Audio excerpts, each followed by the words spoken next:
Prabhupada ki jai. Jayam Krishna Pada Brahma Radha Kacharya Asura Sri Simani Divine Grace. Papa Charanaravinda Bhaktivedanta Goswami Srila Prabhupada ki jai. ISKCON founder Acharya, BBT founder Acharya, His Divine Grace AC Bhaktivedanta Swami Srila Prabhupada ki jai. Ananta Koti Vaishnava Vrinda ki jai.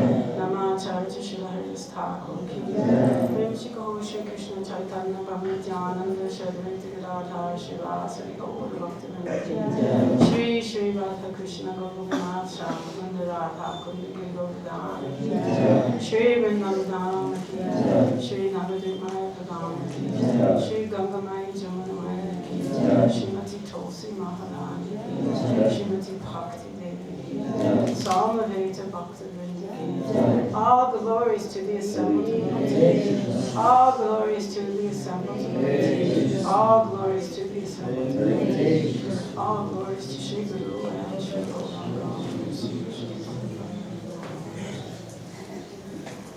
Krishna.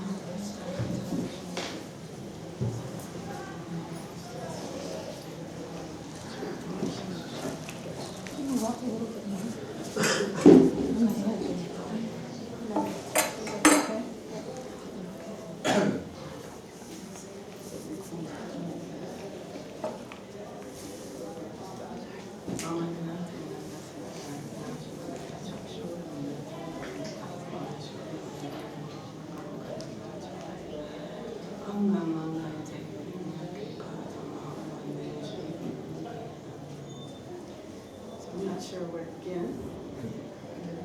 The beginning. The beginning. Put the mic just about like right here. Is that close enough? Do I have to Just swallow a it? little, about an inch lower. Lower. Yeah. Is that right? Yeah, it's pretty good. Okay. The beginning. The beginning was in 1968. It's not right. Hare Krishna. Doesn't sound any different to me, so I don't know. Sound different to you? It does? Okay. So in 1968, I met the devotees. I started chanting Hare Krishna on my own. Srila Prabhupada came to my university, which is the University of Buffalo, State University of New York at Buffalo. For those of you who live in India, you might find it funny that there's a University of Buffalo, but there is. And I went there.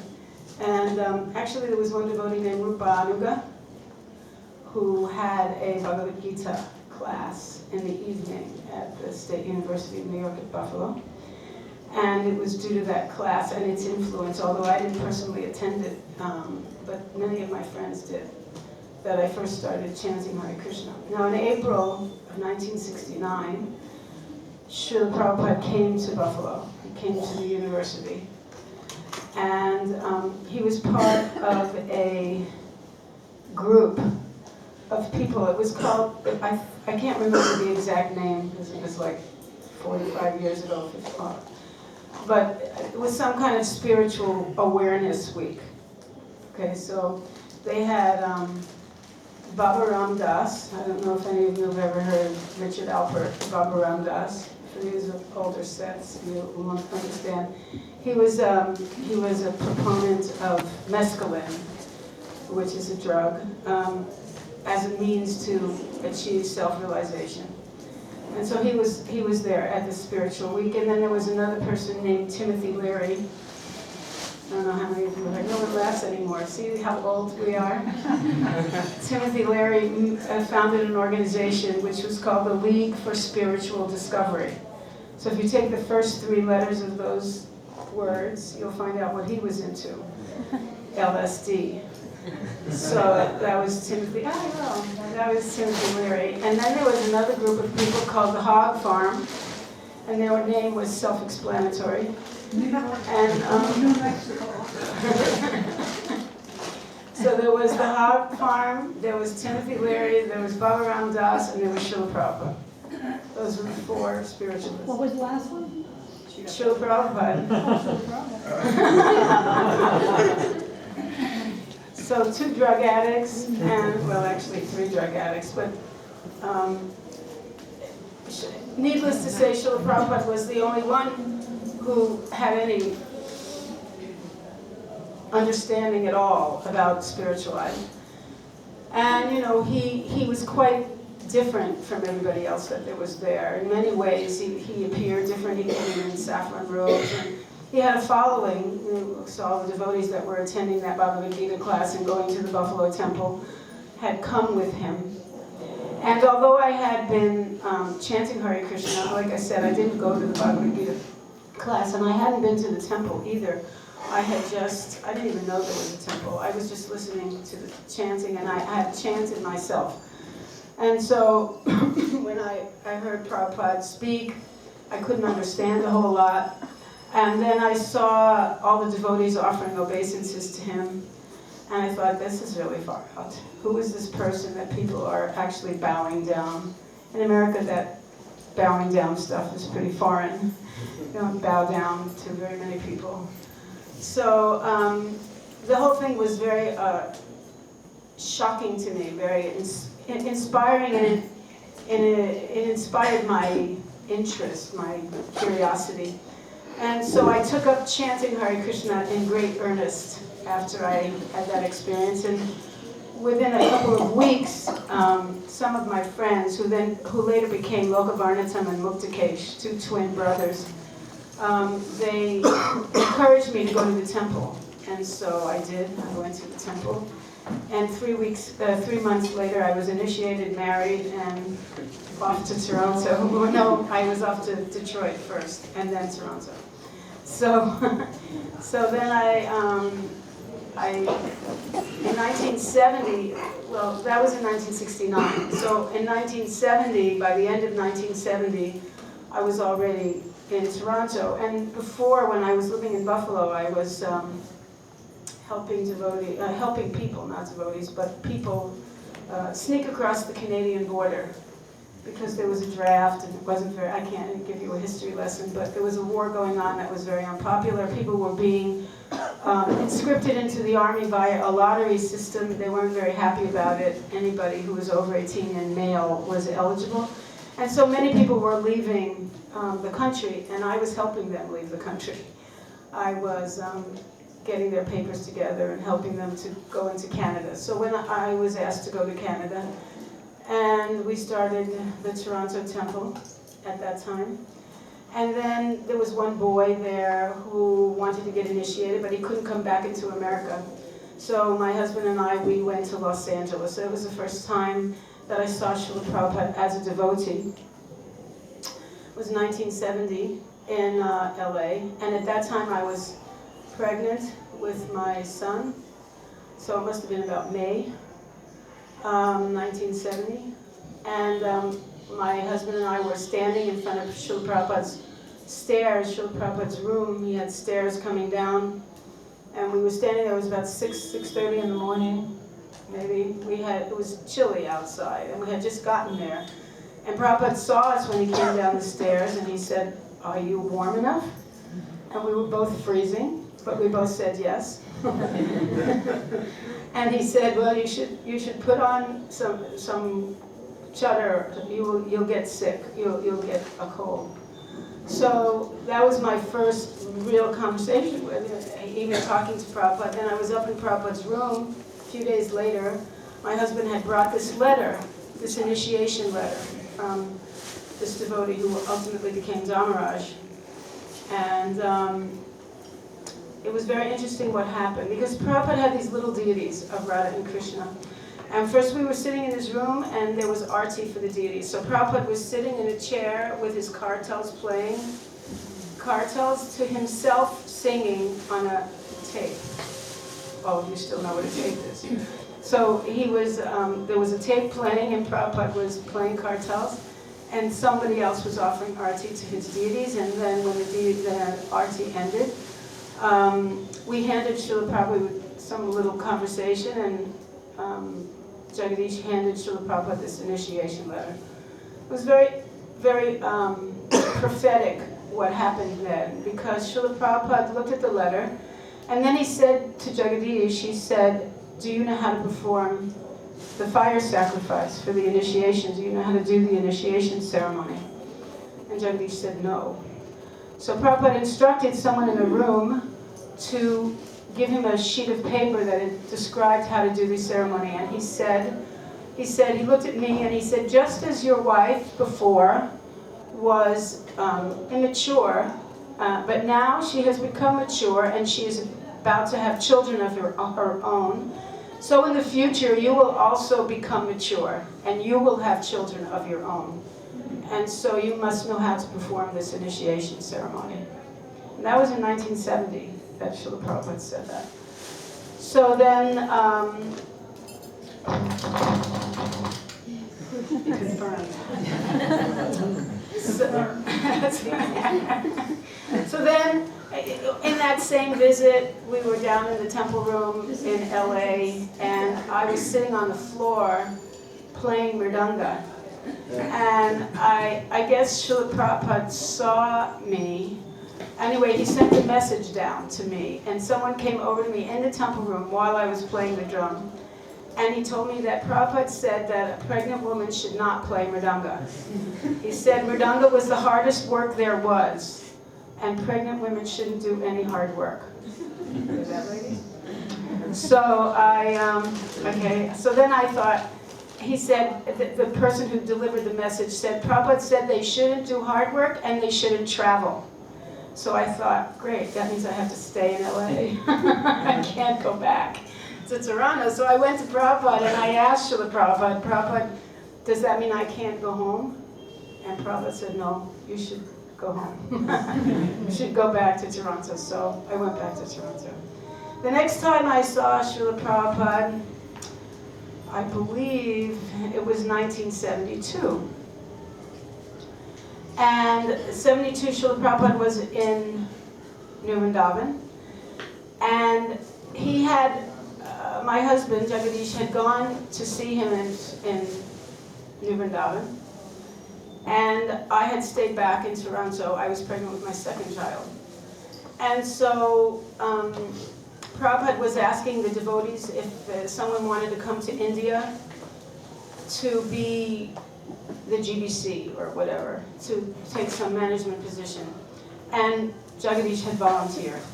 So when word got back to me in Toronto, I got in a car and I drove to New Vrindavan immediately. And I was very upset because, you know, we heard people died in India. You know, I remember when Jayapataka Maharaj, he wasn't Maharaj then, he was Brahmachari, left from Toronto and went to India. He went with a whole trunk of vitamins and other things to keep you alive, you know, cereal and this and that, granola.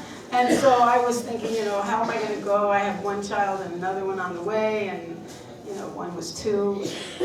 So I drove from Toronto, and I just walked up the stairs and went up right into Prabhupada's room. And I was quite upset, and I was crying, and Prabhupada talked to me for a little while, and he talked to, the Jagadish was there, and he said, you know, I was saying, how am I going to live there? And it was in Bombay we were supposed to live. And so, and there was no temple in Bombay. It wasn't like the ISKCON and, you know, all that stuff. There was nothing there. And so Prabhupada said to him, he said to Jagadish, she's right. You'll have to get her a nice apartment, someplace she can stay. Actually, I never went. We never wound up going. I never wound up going. But then when I left the room, I heard from the devotees that were in there and said that, Srila Prabhupada said that, just see, the power of a woman is in her tears. By crying, she will get what she wants. So that was the second time that I saw Srila Prabhupada. And the third time, I'm not sure if it was the third time, but the next memorable time was here in Delhi and Vrindavan in 1974. And in 1974 was the first time I ever came to India. I was coming from Toronto, and I had left my children in Toronto with somebody, under the care of somebody. I came with a woman named Bhadrapriya. And Bhadrapriya was a photographer. And she and I came to India. I remember we spent New Year's Eve in Bury Place. So on our way, we had a overnight stopover in Bury Place, and we came to Vrindavan, or actually Delhi. It was very cold. We had asked the devotees in Toronto, the Indian people there, if it was going to be cold, and they told us we just needed a chadar. But when we got here, it was freezing. And I remember Bhadrapriya got chilblains in her feet. It was so cold. But when we got there, there was a theft. We got robbed, and we got robbed by someone in Toronto. They had told us that we could give them a certain amount of cash, that we had to buy things for the deities, and then we could go to, it was Subhudi's husband, and then we could go to their house and pick up the money in rupees. Subhudi's husband. Yeah, he disappeared. Yeah, he disappeared into the sunset, never to be seen again, and he took the money with him. So we were waiting in Delhi for this money to come, and it never came. We were waiting and waiting and waiting. But then we realized that it was Krishna's arrangement, because a telegram came from Tamal Krishna Goswami saying that Srila Prabhupada was coming to Delhi. And so it didn't say exactly when he was going to come, but he said he was coming. And so then it started this whole, I don't know if you know what a telegram, they don't have telegrams anymore, do they? Anyway, it was very short, Prabhupada's coming, make sure you're prepared. Basically, that was what it said. And the temple was in Lajpat Nagar, and it was in a regular house. Upstairs on the second floor, there was a bedroom in which Radhaparthasarati resided. And their darshan was taken from a veranda and through the doorway, the normal, regular doorway of this bedroom. There was a bathroom in the bedroom, and that bathroom had been purified and turned into a pujari room. And then next to the veranda, there was a big picture window, which was the room that Prabhupada stayed in when he came. And next to that, there was a little servant's kitchen. And in that servant's kitchen, there were, on the ceiling, there were like these numbers and lights above the numbers. And that was the numbers for each room. So if someone wanted something, they would be able to indicate in the kitchen that they wanted somebody, and then the servant would come. So, and downstairs, there was no temple room per se, there was just a reading room. Prabhupada had instructed us to put Elmiras around the room. So there were Elmiras and there were chairs, and the Elmiras had books in them. And that was what there was. So there was no Vyasasana, there was no temple room per se. And Radhaparthasarati were in their own little bedroom kind of place. So now we hear Prabhupada's coming, what to do? So they asked us, Bhadrapriya and I, to get it together for Srila Prabhupada, and the first thing they asked us to do was make a Vyasasana. And they assured us that it would be really easy, because we were in India, so in India everything's easy, right? So they sent us to this place, Praharganj, and they said there's so many carpenters there. All you have to go is go there and you give them a design and tell them what you want, and they'll make it for you. Simple as that. So we went and we made some drawings, and we gave them some measurements, which were in inches, that they had no idea what an inch was. And of course there was a tremendous language barrier, and so we just gave them the order, and then we went away, and then we went to get cushions, which was the next exciting adventure. We went to Canary Bazaar in Old Delhi, in Chandni Chowk, and we got some light velvet, purple, lavender velvet with white squiggles like this. Maybe you've seen some pictures. There are some pictures of Srila Prabhupada sitting in there. And we ordered an umbrella that was covered with jari, which we found out later was like for horses or something. And some bolsters that had also jari on the end. We ordered all these things. We gave them cushion sizes, and we asked them to make the cushions. So then the day or 2 days before Srila Prabhupada came, oh God, just remembering it gives me heebie-jeebies. So 2 days before Prabhupada came, we went to pick up everything, naively thinking that everything we had ordered would be what we ordered. Why not? So what happened was the Vyasasana, which we ordered, which had, was a base with lion, claw, legs, etc., turned out to be a coffee table, which I believe, I don't know if it's still there, but it was there when the deities here were installed in the Pujari room for setting up. It's in the Pujari room under Krishna Balaram. Downstairs, this low table with these little, legs. And so that was the Vyasasana. And then the pillows were even worse, because they had mistaken the dimensions, and somehow they made it, you know what an American football looks like? Kind of pointed at the end and wide in the middle. It was kind of like that. So it was shaped like this, and it was huge, and it was stuffed with natural cotton. So it was like a big, fluffy, weird-shaped thing. And I don't know what else to say. And because the Vyasasana had no sides, if you put any pressure on the pillow, then they would fall on the floor.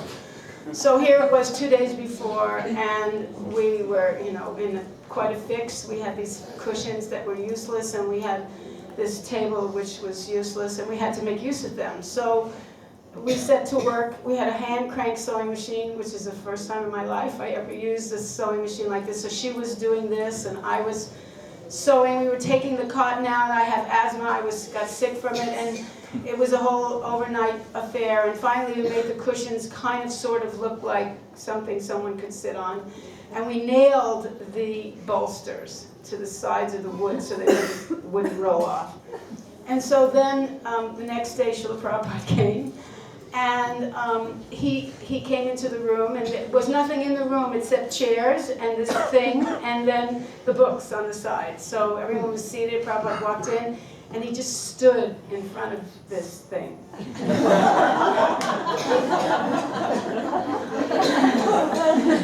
He just stood in front of it, and he looked at it, and then he turned to Tamala and he said, "Who made this?" He didn't say it like I'm saying. He just said, "Who made this?" So I was in the back of the room, wishing that I wasn't anywhere. And Tamal said, "Laxmimoni made it." And so then he looked at me. By now I was standing. Tamal had told me to stand. I was standing, and he looked at me. And he saw that I was about to fall apart. So he just said, "Thank you very much." And then he sat in it. And when he sat in it, the thing was like a whoopee cushion,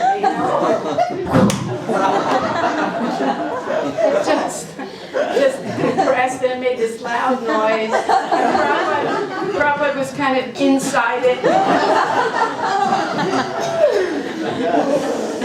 He was kind of inside it. And he laughed, and then he took out his heart and started chanting Jaya Radha Madhava.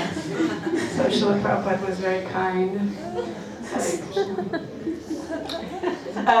Next time I saw Srila Prabhupada, I'm not sure. Anyway, then it gets kind of fuzzy. We were in Dallas. I was in Dallas, Gurukula with him. Also in LA again, maybe right after that in '72 when I came back. I can't remember when I was in LA. But when we were in LA, we made some motifs to go above the altar, and on the altar they were Conch Club wheel and lotus, and they were made out of sequins and stuff. And Srila Prabhupada came in and took darshan, and then he sat down, and from his Vyasasana he was able to see these things. So he asked who made them, and myself and a bunch of other ladies, we kind of acknowledged that we made them, and he thanked us. And then he chanted the Jaya Radha Madhava prayers, and then all of a sudden, at least to us, out of the blue, he asked, "Is everybody chanting their 16 rounds?" And then there was no one said anything. No one said anything. It just, okay, yeah, it was just silence. So then Prabhupada asked, "Is there anyone not chanting 16 rounds?" And still there was silence. No one said anything. So then Prabhupada said, "Is anyone fibbing?" Now, I don't know if you know what the word fibbing is. Maybe that's the word I remember him using. Maybe he said lying, but I remember him saying fibbing, and fibbing means like a little white lie. So he asked, is anyone not telling the truth? And then a few hands went up here and there, just, like odd hands. And then Prabhupada said very strongly, he said, what is the difficulty? You must chant 16 rounds. He said, somehow or other, it only takes 2 hours a day, an hour in the morning and an hour at night. He said, but somehow or other, you must chant 16 rounds. And so then, from Prabhupada's Vyasa side, he was facing the altar. On this side here, there was a hallway. And in that hallway, there was someone sitting on a ladder. And that person on the ladder was painting the hallway. So he had his hand up. And Srila Prabhupada noticed him over there. And so he started to tell Prabhupada, he said, well, Srila Prabhupada, I've been working very, very hard and trying to make Krishna's temple beautiful. Sometimes I'm only sleeping 2 hours a day, 4 hours a day. Srila Prabhupada shot back, then sleep 2 hours. And then he said, somehow or other, you must chant 16 rounds. So if anyone didn't get that, it was pretty clear. Other times were, little things with my children. Srila Prabhupada here, actually at that time when he came to Delhi, after Delhi he came to Vrindavan. He was here in this house, in that room there. Most of the rest of this house wasn't built yet, I don't think. Definitely the temple was not built yet. Srila Prabhupada, I remember once, it's not so clear, but Prabhupada, we had Bhakti Siddhanta Saraswati Thakur's appearance day. Were you there when Prabhupada was here in Vrindavan? And we didn't know how to celebrate anything. I remember Mataji and I running around in a rickshaw at 5 o'clock in the morning, knocking on the poolwallah's doors, trying to get flowers, because there were no flower sellers outside in the front there. And so we were trying to get flowers. Prabhupada said he wanted the flowers, and we didn't have anything together. Actually, Prabhupada postponed the celebration to the next day and said that he would show us how to do it properly, because we didn't have a clue what we were doing. So he showed us how to do Pushpanjali. He had Bhakti Siddhanta's picture put above the fireplace there, and he had us offer some harti. And then one night, Srila Prabhupada was speaking, but when we came to the speaking, there was not very many people there. And so Prabhupada asked, where is everybody? And someone explained that they were out on Vrindavan Darshan. And Srila Prabhupada said, what will they see? Because darshan means to go and see. So he said, what will they see? If they don't hear, then what will they see? He said, I'm speaking and they're looking, but what will they see? And then he said that they should be told not to do that anymore, that they should come and hear every night. And also when the speaking was over, Prabhupada would give prasadam. And I remember he gave the prasadam once to someone to distribute, and of course they started to distribute it to the senior men first, but Prabhupada stopped them, and he told them to distribute to the children first. So that was here in Vrindavan, and then it also in that year, 74, when I was in Delhi, a few things happened in Delhi. One was that because Prabhupada was in that room with the glass window that I described, sometimes during the program or when the deity arti was, people would peek in the window to see Srila Prabhupada. So on Nityananda's appearance day in 1974, I was serving Srila Prabhupada by cooking, even though I had no idea how to cook. And even though I didn't know how to cook, even what I did know how to cook, I didn't know how to cook on a kerosene stove that you had to pump up. And then after you pump it up, it would cook for a few minutes and then it would go. And the pressure would go down and the flame would go down and the heat would go down. And then you'd have to go and pump it up again. So I was trying to cook. It was kind of interesting. I'm sure Prabhupada suffered terribly. But anyway, Prabhupada, once he asked for hot milk, and we brought him hot milk. It was me and Satyanarayan, and I brought him hot milk. And I said, Srila Prabhupada, be careful, it's very hot. And he said if it was hot enough, you wouldn't be able to hold the glass. And then on Nityananda's appearance day, I had bought Srila Prabhupada a chatter. Well, before I even gave him the chatter, I had asked the devotees, because it was Nityananda's appearance day, I had asked the devotees if Prabhupada was going to eat breakfast, because it's a fast day. So I asked them if I should prepare breakfast, and they said no, that Srila Prabhupada was going to fast, because it was Nityananda's appearance day, stupid. So I said, okay, I didn't make breakfast. 9 o'clock, Prabhupada, the light goes on in his room. I go to his room, he says, where's breakfast? I said, well, Srila Prabhupada, they told me that you weren't going to eat because it was Nityananda's appearance day. And he looked at me with such a heavy, at least I remember it as being a very heavy look, and he said, fruit and milk is also fasting. So you can remember that. And then I decided to give Prabhupada a chatter. I had bought the chatter in Karlbad, and I found this really, really nice, soft Angora chatter. It was Angora and mohair, and I had it dyed orange. And because I had a really hard time keeping chatters on, I don't see it here, maybe it's in the other room, picture Prabhupada with it. Very often you see him, it has a blue bolster. He had it on in France, but I gave it to him here. And I gave it to him in Delhi. And what I did was I put a buttonhole on it. I put a button and a buttonhole on it so that it would close like this on him. Because I always had a hard time keeping chatters on, I thought it would be easier for him if it stayed closed. And so what Prabhupada did was, because when I gave it to him, I showed him the button and the buttonhole. So he buttoned it first and then slipped it over his head.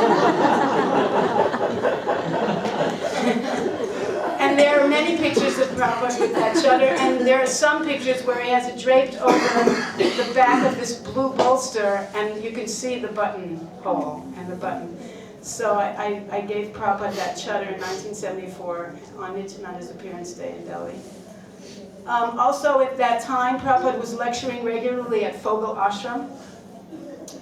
And of course, there was nothing there. It isn't the Fogel Ashram that you see now. It was really very elementary, or what to say, rudimentary facilities.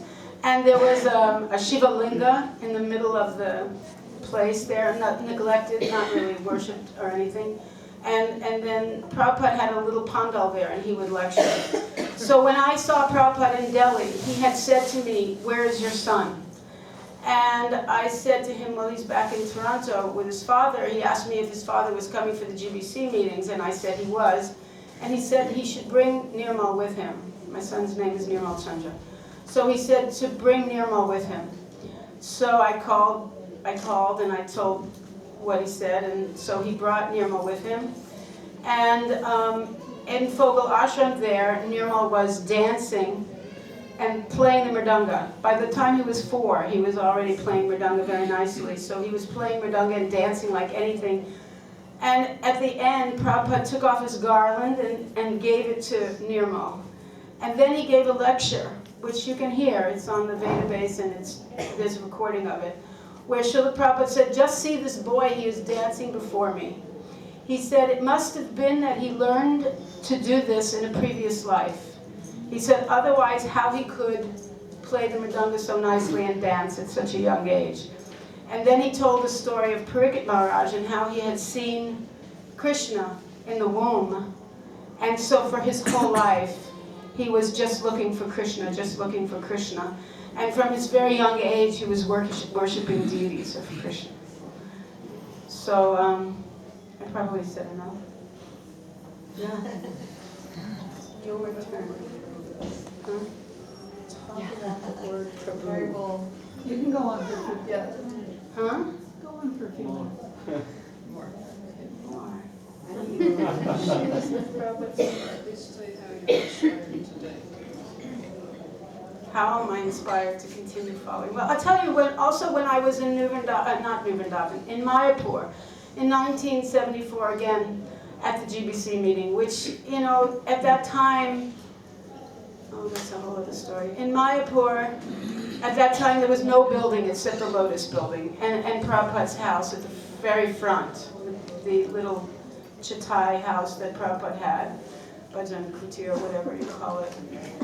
And there was the Lotus building. The second floor of the Lotus building was under construction.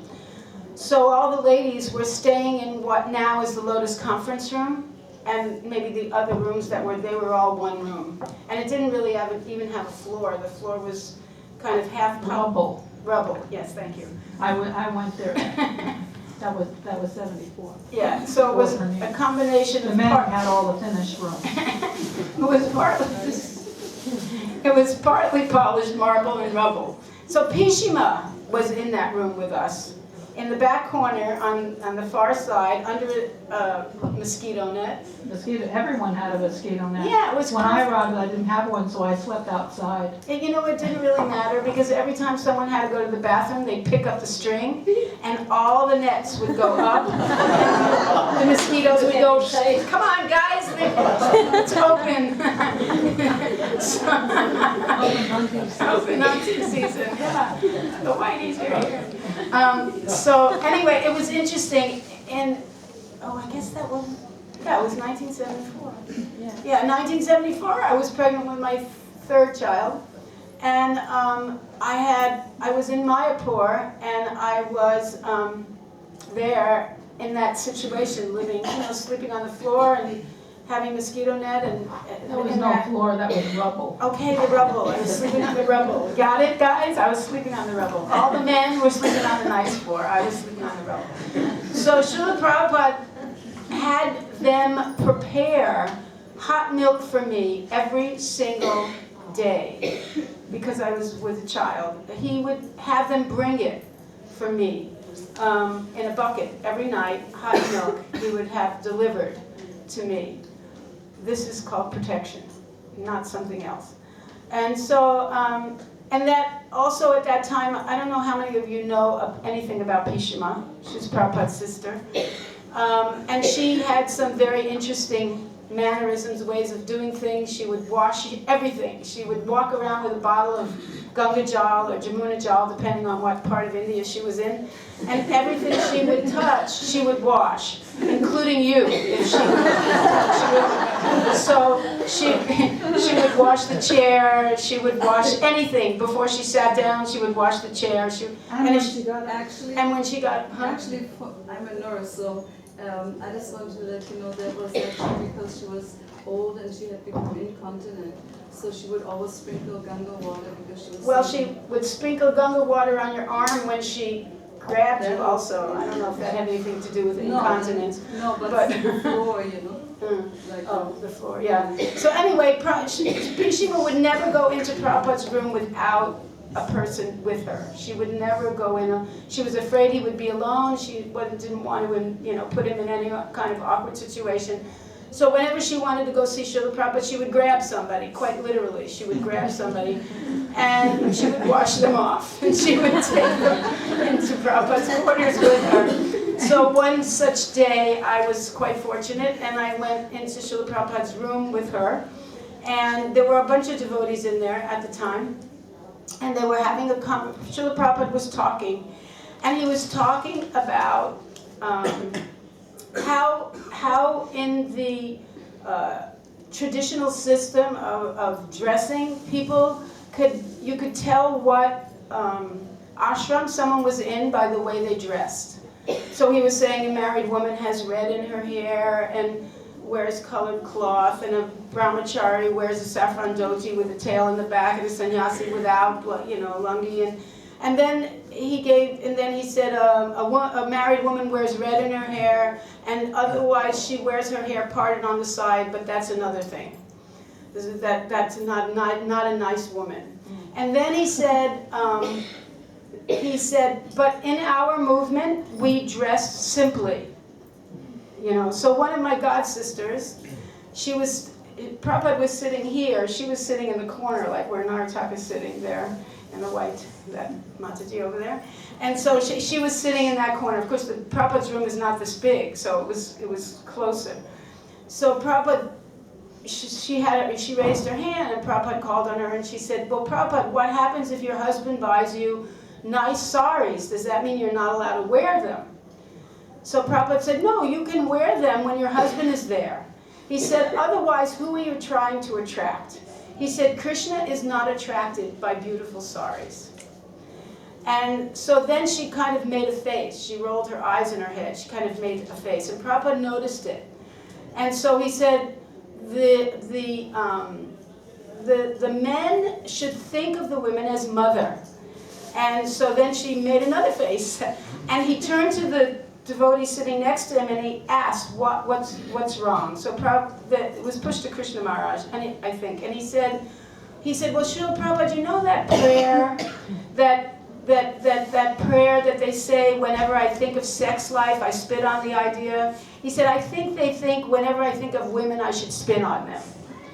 And so then Prabhupada closed his eyes, and he didn't say anything for a few seconds, and then he said, first, let them become free from sex desire. Then let them spit. And then he said they should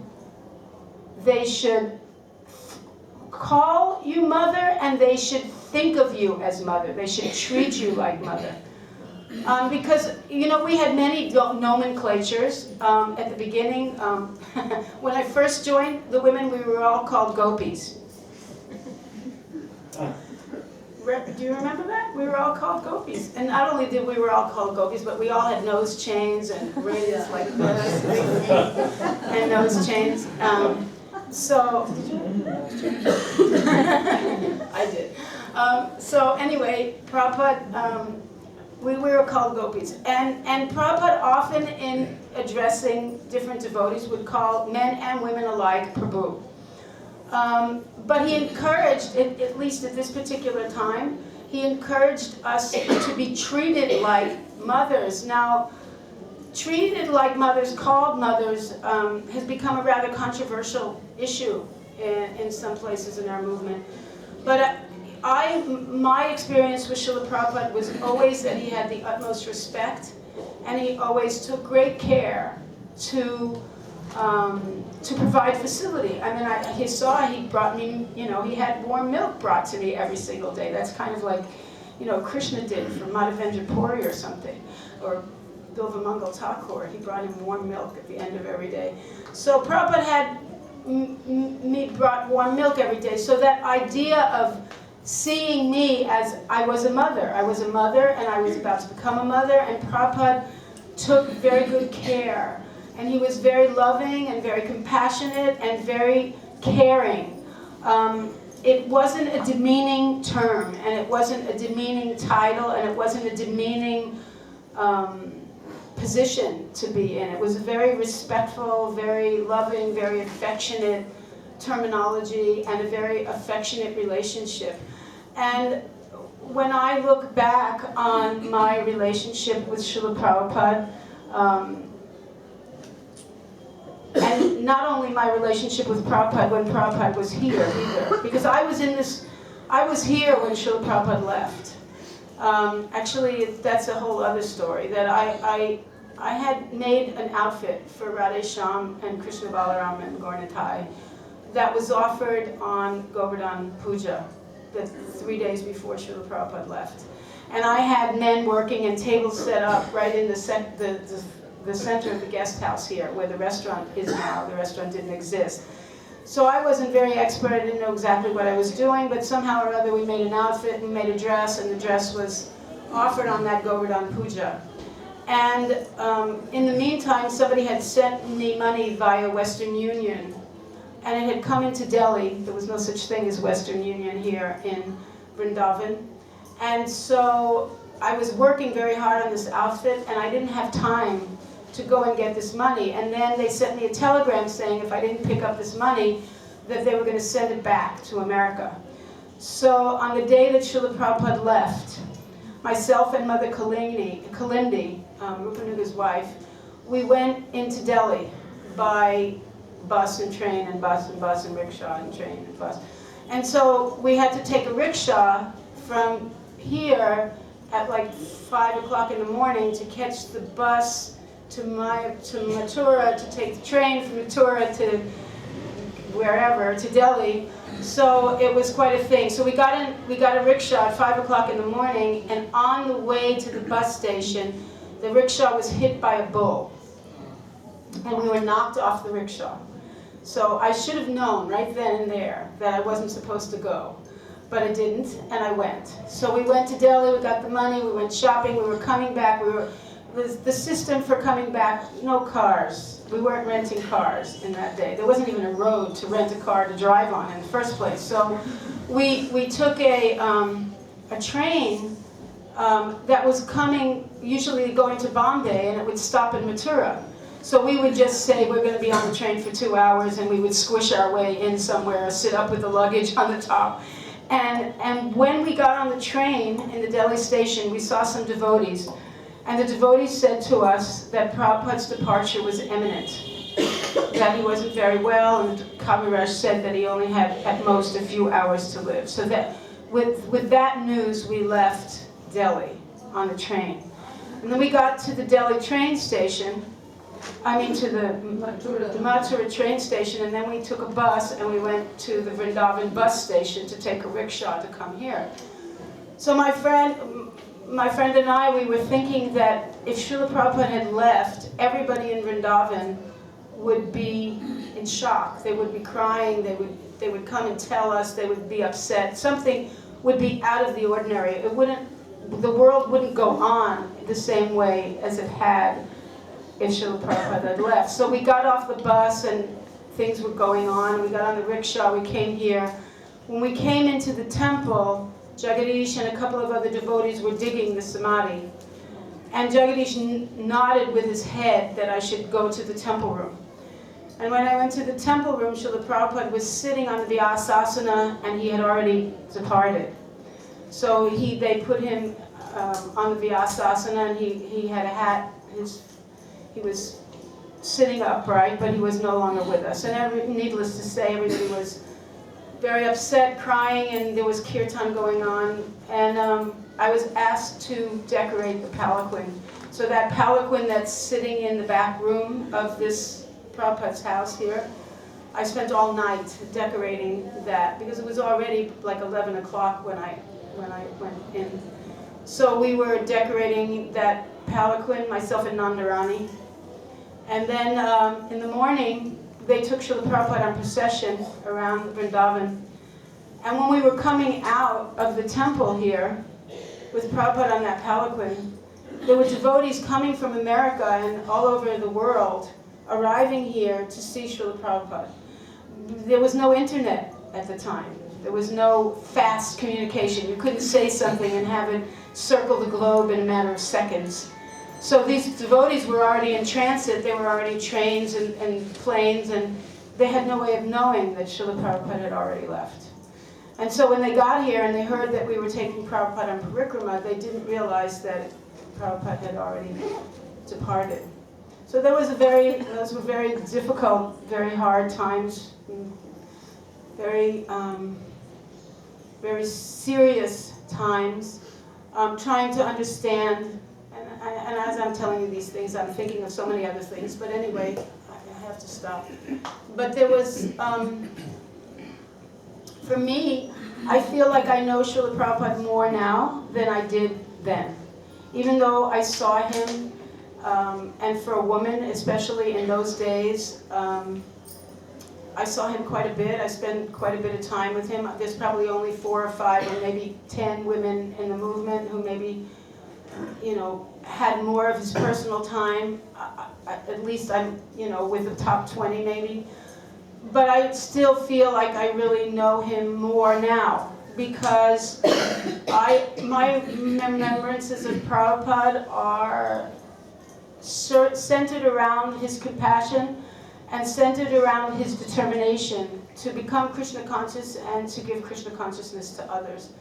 And as I remember him, everything I remember about him always circles around that idea of bringing us into Krishna consciousness and keeping us in Krishna consciousness and inspiring us to give Krishna consciousness to others. And And Srila Prabhupada continues to do that for me every minute of every day.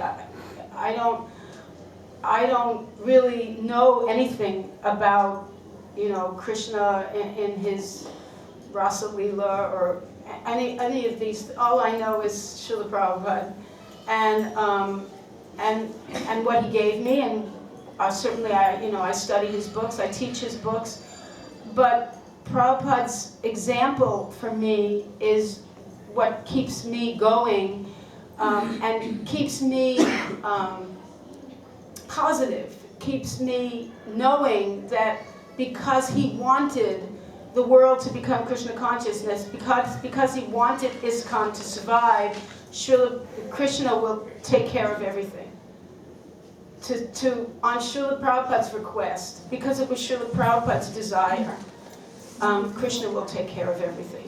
Krishna will arrange everything. And actually I was talking to Kadamba Kanana Maharaj, or maybe I wasn't talking to him, he was giving his speech on Prabhupada's disappearance day in Krishna Hall, and he was saying that he's confident that this movement will go on even if he doesn't go on.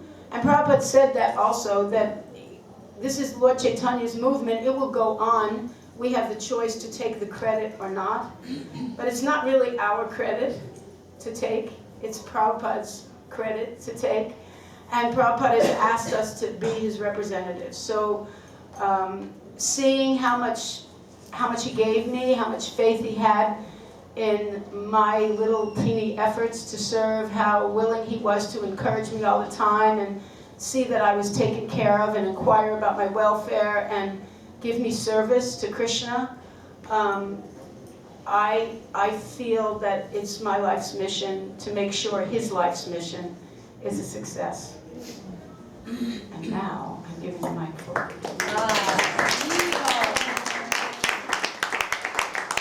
Thank you very much, Laxmimoni Prabhu, Tell a story. for giving us a positive idea of what Prabhupada expected, which was all positive. Now we will hear from Mother Vishaka Prabhu.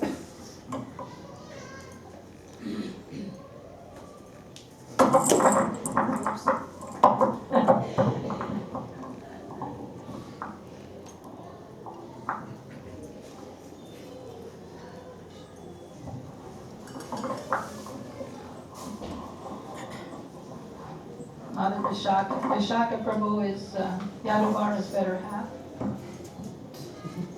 We'll hear from him tomorrow.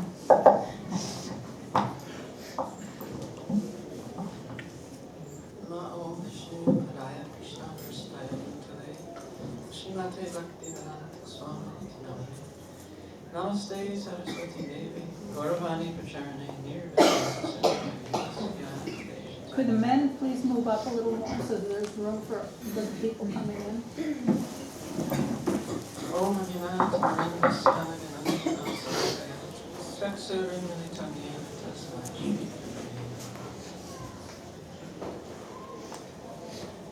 So, my sad story is that I was raised by atheistic parents. I was raised an atheist.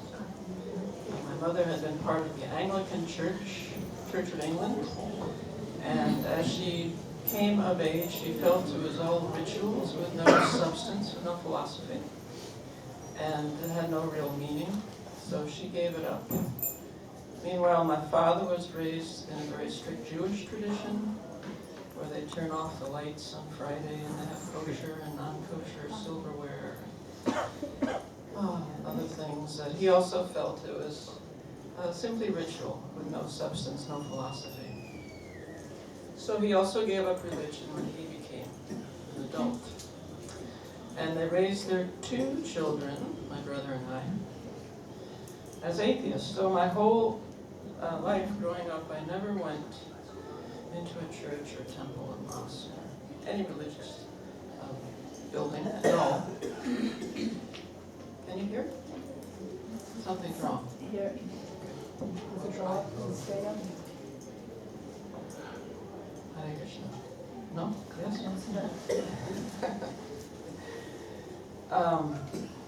So I had to make a huge transition from being an atheist to being a theist, which is my story, and Prabhupada was an integral part of that story. So to run briefly through the background, I was majoring in photography at Rochester Institute of Technology, which is not far from Buffalo. It isn't, it's only about 90 miles away. Yeah, very close. We were neighbors. And there I met a young student who was also majoring in photography, getting his master's. And by a series of events, which are not particularly relevant, he had an assignment to do a story for Asia Magazine about the Hare Krishna people.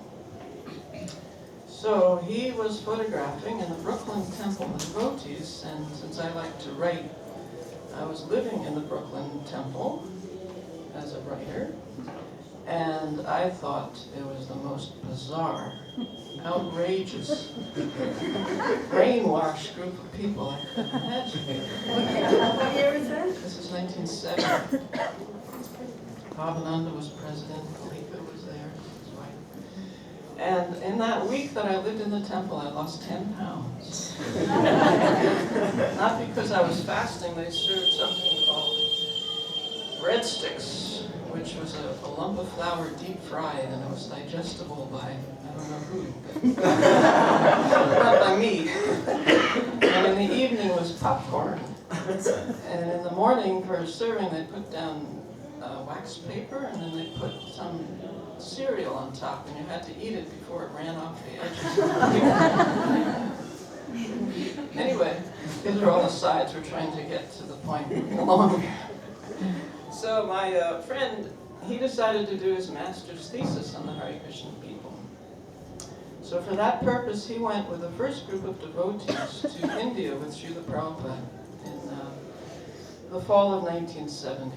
Srila Prabhupada had gone to India when he became ill, and he came back to the West, and he went again to India with a group of 30 or 40 devotees. So my friend joined them in Surat, and Surat was the most extraordinary experience because, of course, India is an extremely pious country, perhaps the most pious country. And within India, Gujarat is especially pious, and within Gujarat, Surat is especially pious. So the mayor of Surat had declared a holiday so that the residents of Surat could join the devotees when they went on Harinam. And they would publish every day in the newspaper the route of the Harinam party. And they would the residents would cover that route with saris so that the sun would not be so intense on the heads of the devotees. And as the devotees went along, the residents would line the streets and garland them so much that devotees couldn't see. They were so covered with garlands. And they would offer them artis, and there were many feasts every day. The devotees were eating more than they normally would eat. And so my friend was photographing this and experiencing it, so he was writing me these letters, these extraordinary letters of what was going on, and I was sitting, in Long Island, in my home, reading this, and finally he said, "You should come, the photography is great." We're both photographers, that's how photographers communicate. So, in March or April of 1971, I went to India, and that was the time of the first big pandal in Mumbai, the first big pandal in India, which was in Bombay. So I get off the plane, and my friend is there. My friend is now my husband, So I'm very nervous about eating in India. I'd already gotten extremely sick just going to India. So we thought we should really eat at the temple, because it was clean and properly prepared. So we went to the temple, which at that time was in a Kashganga building overlooking the ocean. And Malati answered the door, and she had known my friend, but she said to me, "Why have you come to India?"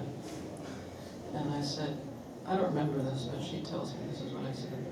I said, "I want to photograph the essence of India." And she said, "Oh, you've come to the right place."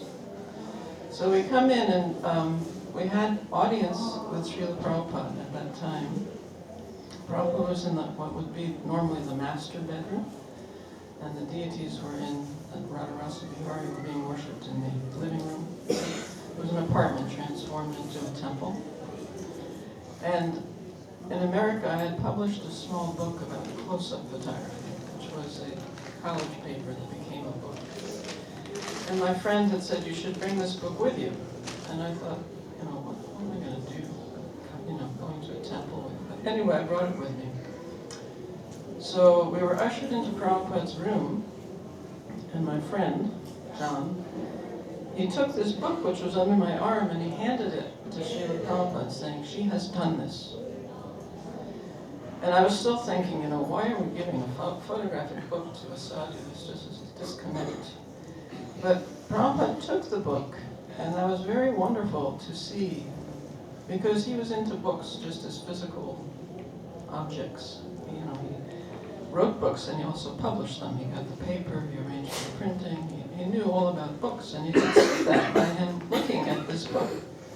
That he examined the paper quality, the printing quality, the binding, the cover. It was a small book, but he was going through it page by page, looking at it, photographs. And he took his time, and it was so nice. He had very long, elegant fingers, and it was so nice to see him turn the pages and actually observe.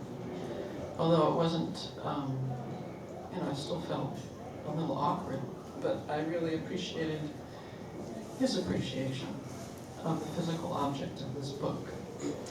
And then he had this long arm, and he stretched his arm to hand it back, and he said, we do not know much about these things. And I had two feelings. That on the one hand, I was very grateful that he had looked at it, and I was very grateful to have observed him looking at it, and I still thought, well, was this proper to do? Was this the right thing to do? So after that, the devotees wrapped me up in a sari. And I had read a little bit of Bhagavad Gita when I lived in the Brooklyn Temple, and the sari reminded me of a verse I had read in the Gita. It goes, there is no beginning, there is no middle, there is no end. I couldn't conceive of wearing 6 meters of cloth. It was beyond me. Neither could I figure out how to put it on or how to take it off. But at that time, it appeared that the audience was simply Indian people. We know now that Radhanath Maharaj was in that audience. But at that time, it seemed to be 20,000 Indian people. And on the stage, everyone was Western except Srila Prabhupada. So I sat on the stage, although I felt, again, uncomfortable because I wasn't a devotee at all. And I had a little trouble understanding Srila Prabhupada. I do remember that he was talking about a fetus offering prayers. And when I caught that from his talk, it somehow stuck in my mind. He was talking about Prahlad Maharaj offering prayers. And it was going around and around in my mind. How could this be? The unborn child is offering prayers. And practically I couldn't hear anything else because I was so stuck on that one point. But what impressed me at this pandal, more than anything else, was the appreciation the people of India had for Srila Prabhupada. That they were held in rapt attention to see what he had done, that he had brought this group of Western disciples to India. And they were worshiping the deities, they were chanting with such enthusiasm, they were hearing him with rapt attention, they were ready to serve him in any possible way, had totally given their lives. And the Indian people, whenever they had the chance, they would swarm around Prabhupada and try to touch his feet and express their gratitude for what he had done. They had so much reverence to him. So that really captured me. What do they see in him? What is there? In other words, my hard atheistic mentality was being chipped away by different things. One was this initial meeting with Prabhupada and this book that I showed him. That one thing that was unusual about that meeting was that when Prabhupada met somebody, he would invariably talk about some aspect of Krishna consciousness. But at this meeting with me, he didn't say a single word about Krishna consciousness or spiritual life. He was very gentlemanly, he was warm, fatherly, but not a single word about spiritual life, which for me and my mentality was entirely appropriate. So, at the time I couldn't realize that at all, but looking back on it, how perceptive Prabhupada was of the individuals that were before him and what they required to help them advance. So in my case, that was completely appropriate, because any spiritual talk would not have been welcomed.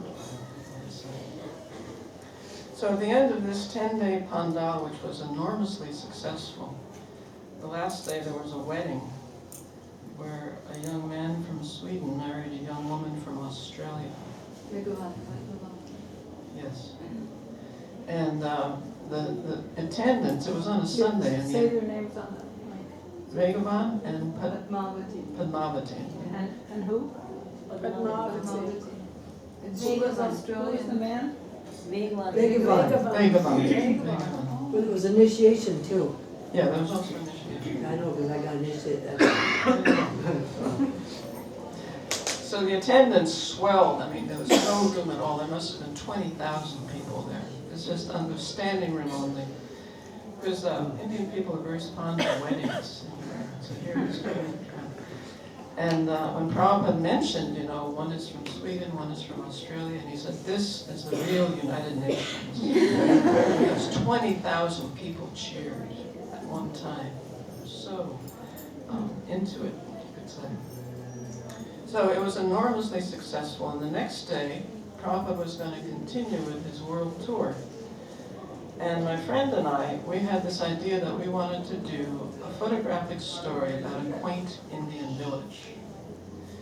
We thought this would be very nice for Westerners to see how people live without using machinery, just using animal power and the loom and doing everything by hand. But there are thousands of villages in India. We had no idea which one would be appropriate for such a photographic story. So we thought, well, Srila Prabhupada has traveled extensively in India, and he can tell us where to go to do this photographic essay. So we went to him again in his room in Akash Ganga, and this time Prabhupada was so happy and relaxed. It was on the 7th floor, overlooking the ocean, as I mentioned, and the windows were open, and the sea breeze was billowing the white curtains, going through the room, and Prabhupada was smiling and leaning back with his knee up, his white bolsters around him. So we stood on one side and we expressed to him our idea, what we wanted to do. And he looked at us rather soberly and thoughtfully. And after a moment he said, "You do not speak the language," which was true. We didn't know any Hindi. He said, "Wherever you go, they will simply steal your cameras and cheat you." And we were like, and we had already gotten pickpocketed, so we knew, it was true what he was saying. And then he waited a moment. It was like an electric moment for that information to penetrate. And he looked at us and he said, "Better you go to Vrindavan and you do your story in Vrindavan." So that was actually Prabhupada's first instruction to me, to come to Vrindavan. So we didn't go right away. It was getting hot in India. First we went to Nepal for a month. And then we went to Vrindavan. And we spent a month here, and this was before, there was one devotee here, Subal Mar. And there were two residents who spoke English. One was Dr. O.B.L. Kapoor, two residents that we met that spoke English. And we rented a little home just down from the Radharaman temple for 50 rupees a month. There's 3 stories. And it was notable because there were bats in the bathroom. And I had always heard that bats emit a little sound, and from that they don't bump into things because the sound comes back. But I don't know, these were Indian bats, and every time I went to the bathroom,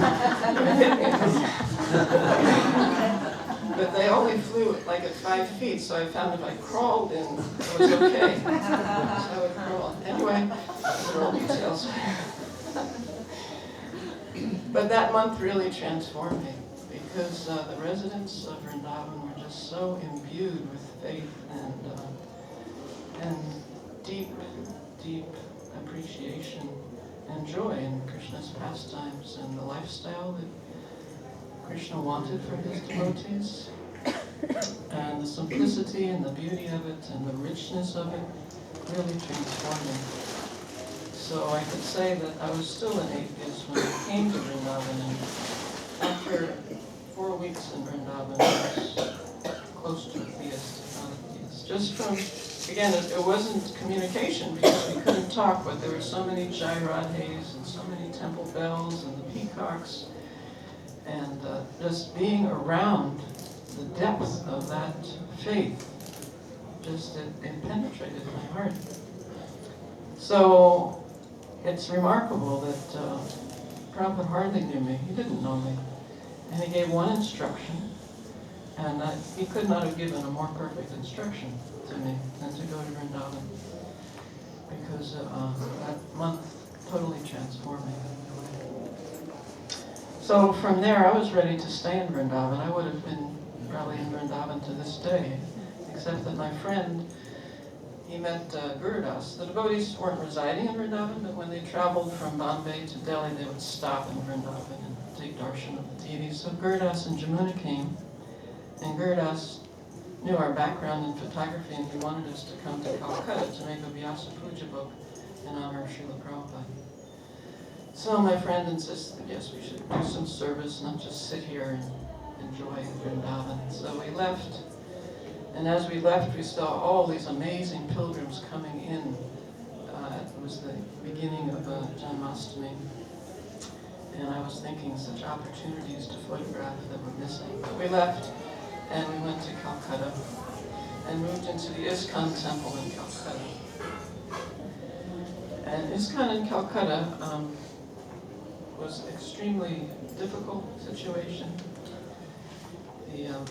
The devotees couldn't figure out how to cook using Indian utensils. So they had hired a Brahmin cook, and it turned out that he was neither a Brahmin nor a cook. Other than that, there was no problem. The ingredients were inferior, and it was not properly prepared, and the devotees got sick, beginning with Giriraj Das at the time, and then one after the other, the devotees were getting sick. And because they were run down physically, and somehow the temple was never quite clean, the devotees started arguing. And they would argue about anything. I mean, I remember there was an argument. We had one Pujari, Devananda Swami, and he said, these bananas are offered. And there was another Swami there, Nandan Swami, and he said, no, they're not offered. And that became a fight. And then I'm just relating a few things that I remember. And then, you know, in the nectar of devotion, it's very clear that one should not sit with one's back to the deities. But then the question is, if the curtains are closed, can you or can you not sit with your back to the deities? That was an argument. And, you know, Indian politics for an argument, there was no subject, including the women's situation, what women can and cannot do. That was another contentious situation. Speak distinctly. Sorry. So I was thinking, spiritual life is very interesting, and I had some curiosity about Krishna consciousness, but I had a life to lead, and I was not going to lead a life, with all these people who could not get along. It was just so difficult. The first night I was there, I was living with the women. To get to the woman's ashram, you had to go through the bathroom, up a narrow spiral staircase, to a dark room, and there was Kaushalya and Jamuna and Himavati, and they were so austere, they would get up at 2:30 and finish all their rounds before Mangal Arti. So they woke me up, Why not?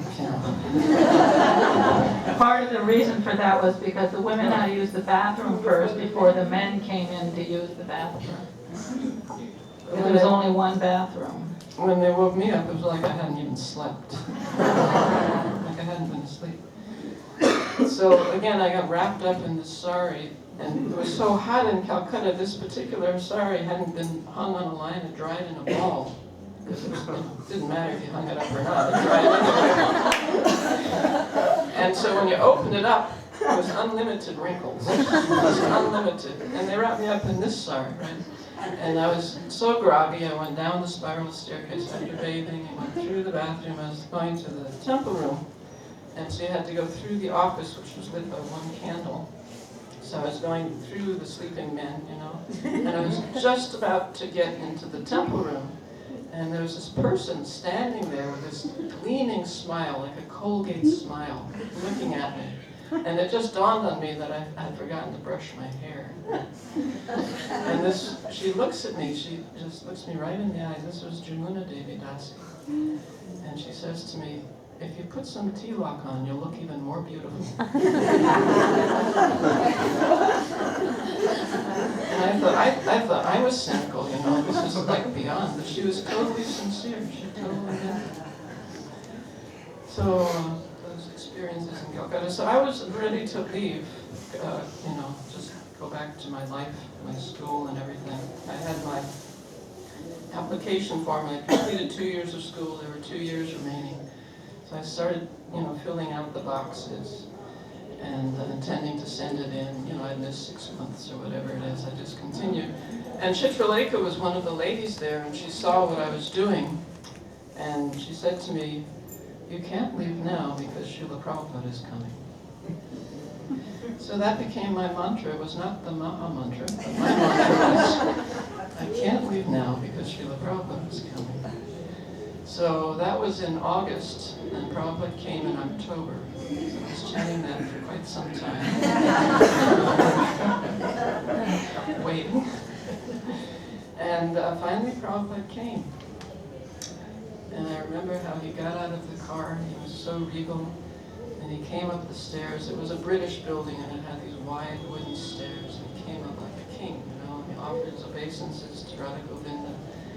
And then he sat on the Vyasasana and looked at us.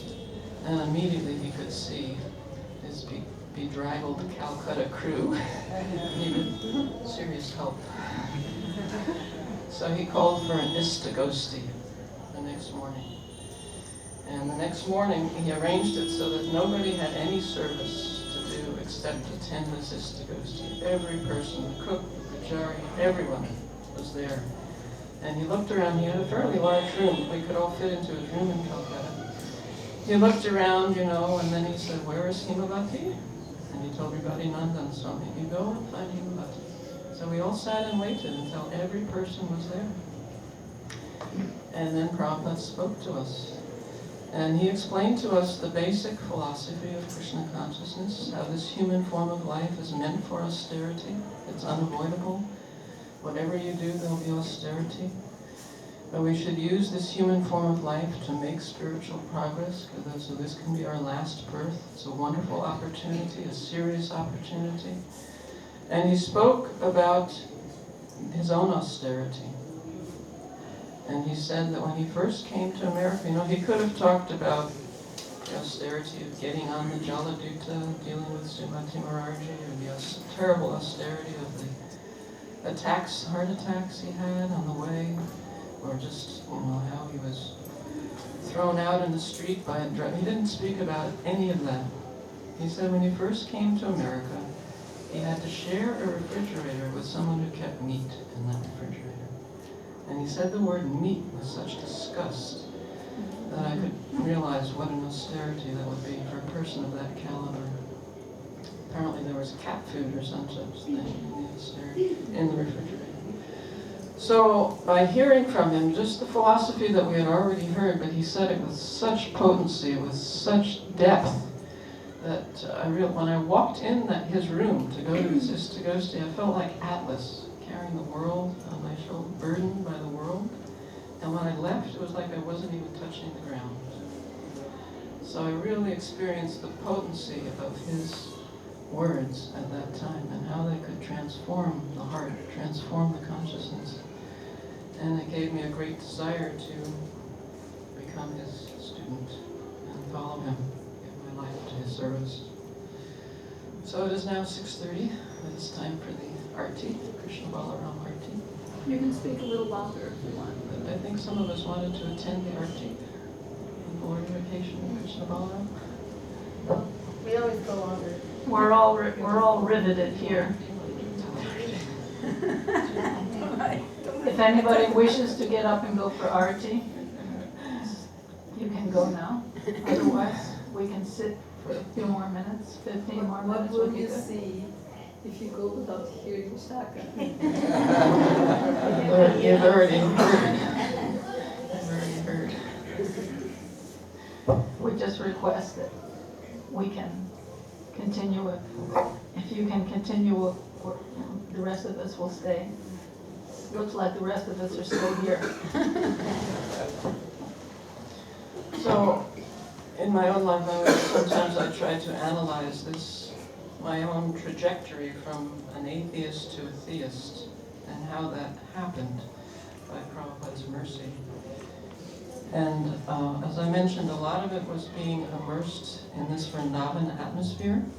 That was certainly the beginning that opened my heart to Krishna consciousness. But then what really allowed Krishna consciousness to pour within that heart was to hear from Srila Prabhupada, especially this first time when actually his words connected so deeply to me. The austerity of living in the Calcutta temple, and then hearing from him his own experiences. Actually, they were speaking of life experiences, and how he remained equipoised and happy despite everything, and there was so much austerity in his life.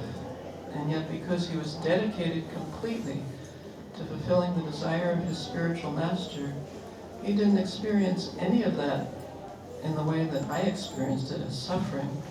He simply experienced it as a continuation of his own offering to his spiritual master, and didn't let it affect him negatively at all. He just went on with unbelievable determination as a result of his love for Krishna. So just being in his presence and understanding his determination and his faith inspired me, and whatever faith I had in my heart for who knows how many other things became more and more focused in having faith in him. Because I realized he had so much to give, and I was so needy of that gift. That gift was inconceivably great, and although I was so unworthy, somehow he was offering it to me, as he offered it to everyone. And so as I appreciated that more, I became enthusiastic to reciprocate with him in some small way, any way that I could. So at that time, my friend John and I, we were living separately in this Calcutta temple. And it was so difficult. At one point we went to Prabhupada's room, and John said to him how hard it was, how difficult it was living in the temple. Maybe we should live outside. And Srila Prabhupada was very, you could say cool about it. He said, yes, you may do that. He said, but you will find it's more difficult outside than inside.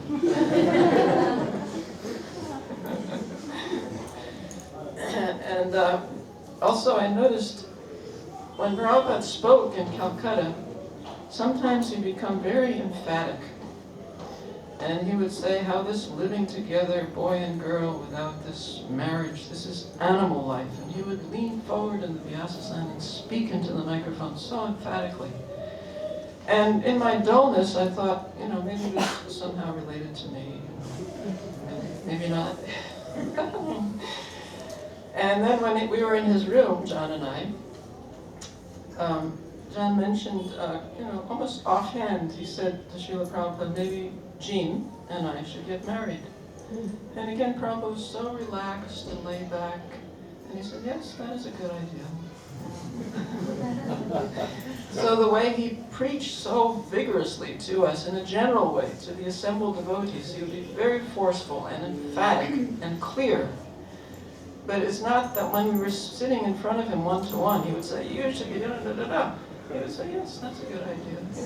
You know. So there was quite a, it was very personal, you know, when it was one-on-one. Whereas when he's speaking the Siddhanta, then it could be, you know, so dramatic practically, the way he would speak with such impact. So that was a point that many of his followers missed.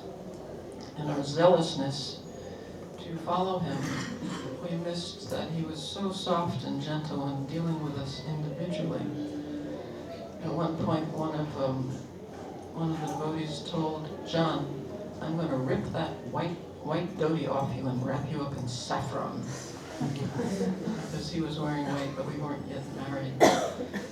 So that's one of the, I suppose, characteristics of neophytes. They become zealots sometimes.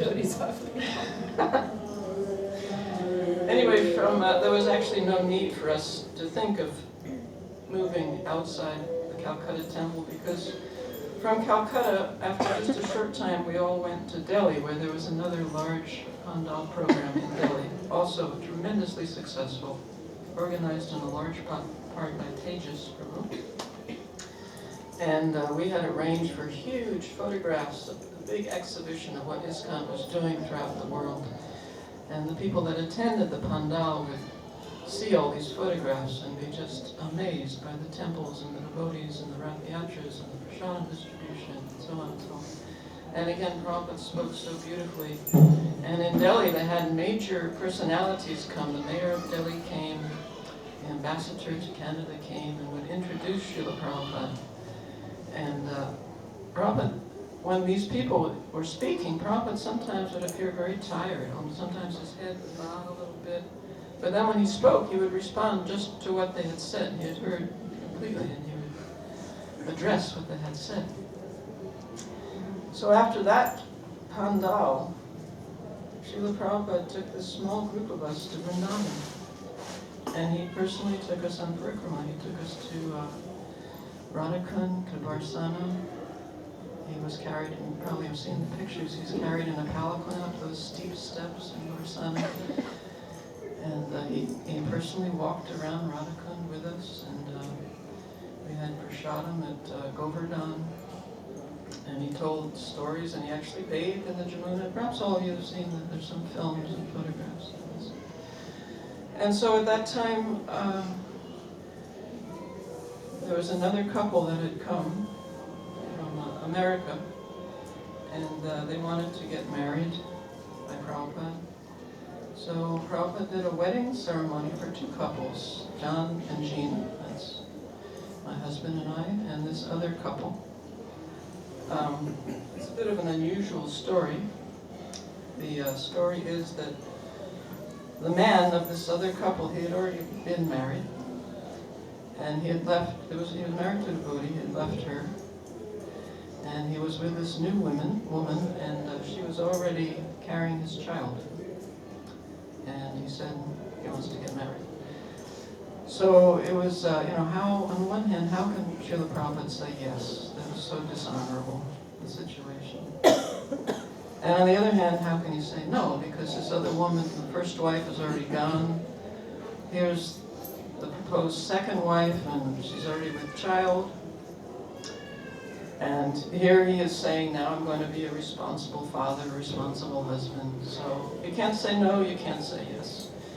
It was like something out of the Mahabharata. How do you deal with a situation like that? So what Prabhupada did was quite brilliant.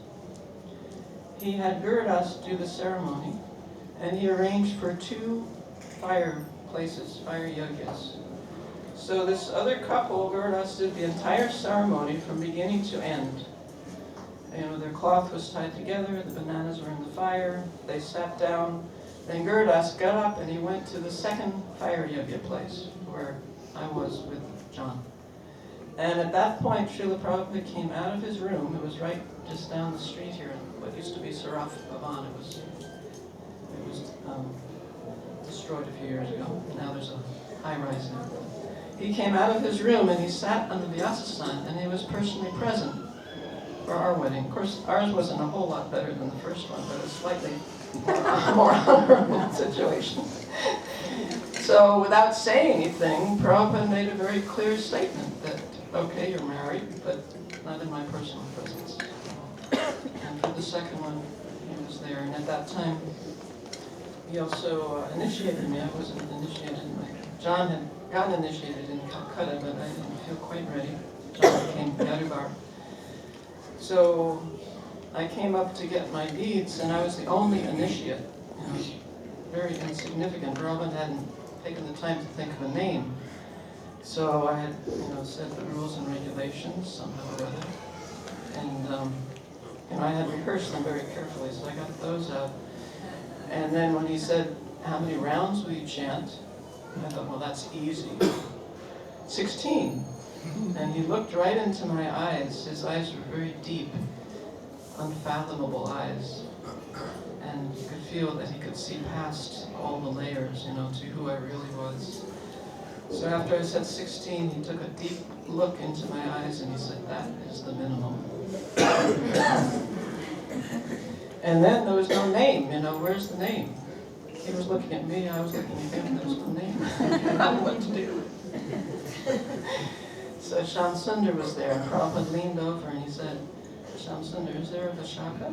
So Shyam Sundar went to the next room where apparently there was a book of the names of initiates, and he came back after a few moments and he said there was a Vishaka, but she's gone, she had left. So I became Vishaka number 2. But he didn't say 2. So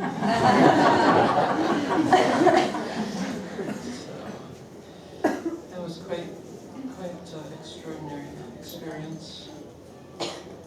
And then we had the opportunity, we were circumambulating the deities in the fire and dancing.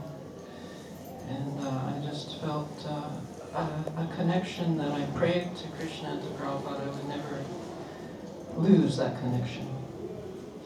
I prayed with all the sincerity I could muster. So it's now 6:45. Thank you for your attention.